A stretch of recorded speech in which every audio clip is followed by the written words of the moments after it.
Hi గారు, welcome to our channel. ప్రస్తుతం మనతో పాటు దాము బాలాజీ గారు సీనియర్ జర్నలిస్ట్ ఉన్నారు. వారితో ఒకసారి మాట్లాడదాం. సో, నమస్కారం సార్. నమస్తే. Sir, Congress MLC and actress Vijayashanti గారికి అండ్ వాళ్ళ హస్బెండ్ కి కొంత సోషల్ మీడియా ఖాతాల నుంచి బెదిరింపులు వచ్చాయని చెప్పేసి కూడా చెప్తున్నారు సార్. మరి ఏం జరిగింది, ఎందుకు వీళ్ళు బెదిరించారు, అండ్ ఈ మధ్య కాలంలో సినిమా ఇండస్ట్రీలో ఇటువంటి బెదిరింపులు ఎక్కువైపోయాయని కూడా చెప్తున్నారు. దీనికి గల కారణాలు ఏంటి, మరి దీనిలో ఏమన్నా రాజకీయ కోణం ఉందా? ఎందుకంటే కాంగ్రెస్ పార్టీ ఇప్పుడు ఎమ్మెల్సీగా కూడా చేస్తుంది. సో ఆ కుట్ర ఏమన్నా ఉందా సార్?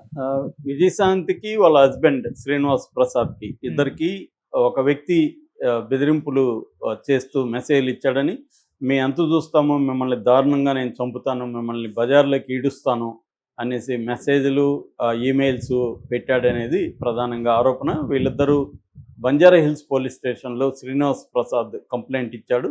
ఇది ఇప్పుడు పెద్ద సంచలనం రేపుతుంది. ఎందుకంటే ఈ మధ్యనే విజయశాంతి ఎమ్మెల్సీ, కాంగ్రెస్లో ఎమ్మెల్సీ ఇచ్చారు అనూహ్యంగా, ఎవరు ఊహించలేదు. ఆమెకు మంత్రి పదవి కూడా ఇవ్వబోతున్నారని వార్త వైరల్ అవుతుంది. ఈ నేపథ్యంలో ఆమెకు వాళ్ళ భర్తకు బెదిరింపులు రావడం అనేది కొంత షాకింగ్ విషయం. దాదాపు ఆమెకి 58 ఏళ్ళు. సో ఈ ఎవరు బెదిరించారు, ఎందుకు బెదిరించారు, దీని వెనక ఏమన్నా రాజకీయ కోణం ఉందా, ఇవన్నీ మనం చెప్పుకుందాం. ప్రధానంగా ఏంటంటే చంద్రకిరణ్ అనే వ్యక్తి వీళ్ళని బెదిరించినాడు అని చెప్తున్నారు. కొన్నిట్లో చంద్రశేఖర్ రెడ్డి అని కూడా పేరు వచ్చింది, కొన్నిట్లో చంద్రకిరణ్ రెడ్డి అనే పేరు వచ్చింది.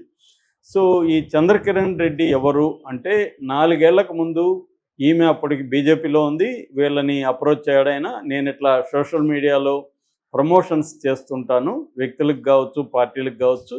సో నేను మీకు ప్రమోషన్ చేసి పెడతాను, బాగా మీకు విజిబిలిటీ, మీ ఇదంతా కూడా మీరు ఏం మాట్లాడుతున్నారో అవన్నీ కూడా ప్రచారాన్ని నేను కల్పిస్తాను అని చెప్పారు. వాళ్ళు కొంత అంత పెద్ద ఇంట్రెస్ట్ చూపించలేదు, మాకు పెద్ద అవసరం లేదు అంటే, లేదు మీరేమి నాకు డబ్బులు ఇవ్వాల్సిన అవసరం లేదు, నేను మీ పేరు ఉపయోగించుకొని నేను వేరే చోట నా కస్టమర్లు పెంచుకుంటాను అంటే, డీటెయిల్ మార్కెటింగ్లో ఇదొక స్ట్రాటజీ. ఒక సెలబ్రిటీ క్లయింట్ మనకుంటే, మనకు ఫలాని సెలబ్రిటీ క్లయింట్ మాకున్నాడని వేరే వాళ్ళకి చెప్పడం అనేది మనకి అదొక మార్కెటింగ్ టెక్నిక్. అది ఈజీగా కన్విన్స్ అవుతారు వేరే వాళ్ళు. ఇప్పుడు మన ఆఫీస్కి వచ్చి మాకు విజయశాంతి, నేను ఇలా ఫలానా వాళ్ళకి, చిరంజీవులకి, వీళ్ళకి నేను చేస్తున్నాను సార్ అనగానే మనం ఓహో ఇతను పెద్దోళ్ళే అనుకునే ముందుగానే ఒక ఇదైపోతుంది.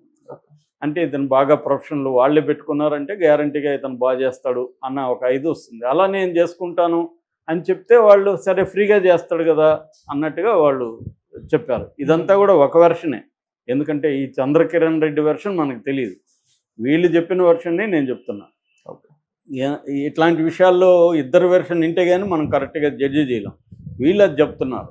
సో ఇది అయిపోయింది, 4 ఏళ్ళుగా ఇతను చేశాడు కానీ వీళ్ళకి సాటిస్ఫై కాలేదు పెద్దగా. ఈ లోపల కాంగ్రెస్లోకి వెళ్ళిపోయారు. ఇప్పుడు మనకు అవసరం లేదులే అని చెప్పి అతను, ఇంకా నువ్వు మాకు అవసరం లేదులే, మీరు ఆపేసేయండి అని చెప్పారు. దాంతో అతను మెసేజ్ చేశాడు, నా డబ్బులు ఇస్తారా అని. ఇదేంది, నువ్వు డబ్బులు వద్దన్నావు కదా, నువ్వే ఫ్రీగా చేసి పెడతానన్నావు, క్లయింట్లను తెచ్చుకుంటానన్నావు, నువ్వు మా పేరు తెచ్చుకొని, మా పేరు చెప్పుకొని, విజయశాంతి పేరు చెప్పుకొని వేరే రాజకీయ నాయకుల దగ్గరంతా కూడా నువ్వు తెచ్చుకున్నావు కదా, అది కూడా గతంలో చెప్పావు మాకు, మళ్ళీ ఇప్పుడు డబ్బులు అడగడం ఏంటి, మన మధ్య ఏ రకమైన అగ్రిమెంట్ కూడా రాసుకోలేదు మనం అనేది శ్రీనివాస్ ప్రసాద్ అతన్ని, చంద్రకిరణ్ రెడ్డిని ప్రశ్నించాడు. దాంతో చంద్రకిరణ్ రెడ్డి తీవ్ర ఆగ్రహవేశాలతో ఊగిపోతే, అప్పుడు ఇతను సరే ఒకసారి ఆఫీస్కి రండి మాట్లాడుకుందామని కూడా అన్నాడు. కానీ అతను వినలేదు. దాంతో అతను మెసేజ్లు, ఈమెయిల్స్ పెట్టాడు, మీరు డబ్బులు నాకు ఎగ్గొడతారా, మీ అంతు చూస్తాను, మిమ్మల్ని అతి దారుణంగా చంపుతాను, ఇలాంటి మెసేజ్లు పెట్టారు. దాంతో వాళ్ళు ఈ థ్రెట్ ఉంది కదా, ఎందుకన్నా మంచిది తను ఏమన్నా చేస్తాడేమో అని చెప్పి బంజారా హిల్స్ పోలీస్ స్టేషన్లో కేసు అంటే కంప్లైంట్ ఇచ్చారు. ఇప్పుడు ఆ చంద్రకిరణ్ రెడ్డిని పట్టుకొని విచారించడానికి పోలీసులు ప్రయత్నిస్తున్నారు. ఇది ఇప్పుడే జస్ట్ వార్త వచ్చింది. సో ఇక్కడ మనకేంటంటే ఇతను వెర్షన్ ఏంటి అనేది తెలియదు మనకు. వీళ్ళు చెప్పేదే కరెక్టా, లేకపోతే అతనేమన్నా ముందుగా మాట్లాడుకున్నాడా, నేను ఇంత చేస్తాను, ఇంత డబ్బులు ఇవ్వమని అడిగాడా అతను, వీళ్ళు ఇస్తామని ఒప్పుకొని ఇప్పుడు ఇవ్వలేదా? ఎందుకంటే చాలాసార్లు రాజకీయ నాయకులు, సినిమా వాళ్ళు ఎలా ఉంటుందంటే, మామూలుగా సినిమాలో, నేను చాలా కాలం సినిమా ఫీల్డ్లో ఉన్నా కాబట్టి నాకు తెలుసు, సినిమాలో ఒక సామెత ఉంటుంది, పని ఇస్తారు డబ్బులు ఇయ్యరు అని. పని అయితే ఇస్తారు, డబ్బులు మాత్రం ఇయ్యరు, ప్రతి ఒక్కరికి కొడతారు. ఆ మధ్య ఒక డైరెక్టర్తో నేను పనిచేసా, ఆ డైరెక్టరు ఒక సినిమాకి 400 చెక్కులు బౌన్స్ లేని, ఆ డైరెక్టర్ ఇచ్చిన చెక్కులు 400 బౌన్స్ అయినాయి. అంటే చిన్న చిన్న వాళ్ళకు కూడా రోజువారీ పనిచేసే డైలీ వేజ్ లేబర్కి కూడా అతని చెక్కు బౌన్స్ అయింది, అంటే ఎగ్గొట్టాడు. అలాగా చాలామంది సినిమా ప్రొడ్యూసర్లు ఎగ్గొట్టే వాళ్ళు ఉంటారు. అలాంటి వాళ్ళు చాలామంది ఏం చేసుకోలేక సైలెంట్గా ఉంటారు, లేదా కొంతమంది బెదిరింపులకు కూడా దిగుతారు. ఎందుకంటే వాళ్ళు పనిచేసిన దానికి డబ్బులు ఇవ్వాలి కదా. ఇది సినిమా రంగంలోనూ పాలిటిక్స్లో కూడా ఉంది. ఇది పాలిటిక్స్లో పొలిటీషియన్స్ కూడా పని చేయించుకుంటారు, డబ్బులు ఇవ్వరు. చాలా వాళ్ళకి ఎలక్షన్ అప్పుడు చాలామంది వాళ్ళకి పనులు చేసి పెడతారు. చేసి పెట్టినప్పుడు డబ్బులు ఎగ్గొట్టడానికి ట్రై చేస్తారు. అంటే నువ్వు వచ్చి నాకు పని చేయడం నీకు నేను ఇచ్చే ఫేవర్ అన్నట్టుగా మాట్లాడతారు. మరి అలాగే ఉన్న చంద్రకిరణ్ రెడ్డి డబ్బులు ఆశించి వీళ్ళకి చేశాడా, ఎంతో కొంత చేయకుండా వీళ్ళు 4 ఏళ్ళు ఫ్రీగా ఎందుకు చేయించుకున్నారు అన్నది ఒక డౌట్ వస్తుంది. లేదు అతను చెప్పింది వీళ్ళు చెప్పింది నిజమైతే నేను మీ పేరు వాడుకుంటాను కాబట్టి మీకు డబ్బులు మీరు నాకు ఇవ్వద్దు అనేది ఏమైనా చెప్పుంటే అది కూడా మనకి చెప్పచ్చు. ఒక్కొక్కసారి కొన్ని ఇప్పుడు రియల్ ఎస్టేట్ ఉంది, రియల్ ఎస్టేట్లో ఎవరో ఒక గిఫ్ట్ ప్లాట్ ఇస్తారు ఒక ఆర్టిస్ట్కి, మీరు నాకు ప్రమోషన్కి మిమ్మల్ని వాడుకుంటాను సార్, ఈ ప్లాట్ మీరు గిఫ్ట్గా తీసుకోండి అంటాడు. సో గిఫ్ట్గా తీసుకుంటారు, వాళ్ళ పేరుని ప్రమోషన్లో వాడుకుంటారు. అక్కడే విజయశాంతి ప్లాట్ ఇచ్చాము చూడండి, అక్కడ ఇంకొక డైరెక్టర్ ఉన్నాడు అని మనకి చెప్పడం ద్వారా మనం కూడా దాంట్లో ఇన్వెస్ట్ చేస్తాం. ఓకే, అలాగా ఏమన్నా వాడారా అనేది మనకి తెలియదు ఏదేమైనా. రెండోది ఏంటంటే ఈ చంద్రకిరణ్ రెడ్డి ఒకవేళ వీళ్ళు చెప్పేదే కరెక్ట్ అయితే అంత మూర్ఖుడా అతను అనిపిస్తుంది నాకైతే. ఎందుకంటే ఇవాళ సోషల్ మీడియాలో ఒకసారి నువ్వు మెసేజ్ పెట్టినా ఈమెయిల్ పెట్టినా అది రికార్డెడ్ కదా బెదిరింపు అనేది.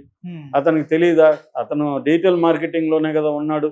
డిజిటల్ మార్కెట్లో ఉండే వాళ్ళకి డిజిటల్ ఫుట్ ప్రింట్ అంటారు. డిజిటల్ ఫుట్ ప్రింట్ ఒకసారి వదిలితే అది జీవితాంతం పోదది, అట్లా ఉండిపోతుంది.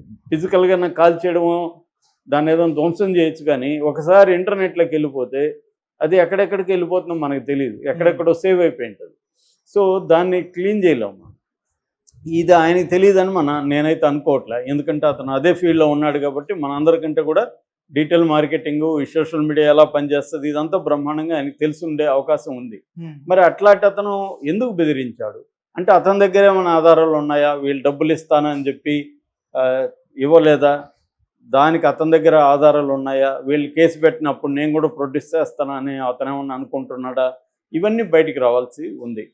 సో ఏదేమైనా బెదిరించడం అయితే కరెక్ట్ కాదు. ఎందుకంటే ముఖ్యంగా చంపుతానని బెదిరించడం అది కరెక్ట్ కాదు. ఒకవేళ విజయశాంతి కానీ వాళ్ళ హస్బెండ్ కానీ ఇతనికి డబ్బులు ఇస్తానని చెప్పి ఎగ్గొట్టుంటే ఇతను ఏం చేయాలి? అతని దగ్గర ఉన్న ఆధారాలు పెట్టుకొని కోర్టులో కేసు వేయాలి.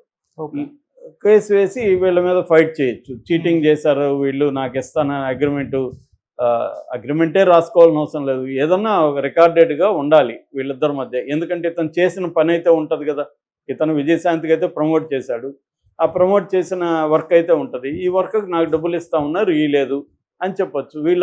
వీళ్ళు కూడా డబ్బులు ఇస్తామన్నాం, మేము ఇచ్చామని చెప్పడానికి వీళ్ళ దగ్గర ఆధారాలు లేవు కదా, ఇవ్వలేదు. వాళ్ళు కూడా మేము ఇస్తామని ఇవ్వలేదని చెప్పట్ల, ఫ్రీ అన్నారు కానీ చెప్తున్నారు.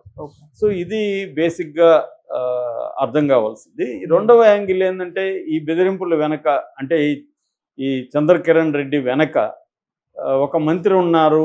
ఆ మంత్రి ఈ విజయశాంతికి మంత్రి పదవి వస్తే ఆ మంత్రి పదవి పోతుంది కాబట్టి ఆ మంత్రి విజయశాంతిని బదనాం చేసి ఏదో ఒక గొడవలోకి విజయశాంతిని ఇరికిచ్చి, సో విజయశాంతికి నెగిటివ్గా ఉంది కాబట్టి ఆమెకు మంత్రి పదవి ఇస్తే ఇబ్బంది అన్నది అధిష్టానం దృష్టికి తీసుకెళ్ళి విజయశాంతికి మంత్రి పదవి రాకుండా చేయడానికి ఈ ప్లాన్ చేశారన్న కూడా ఒక వార్త వైరల్ అవుతుంది.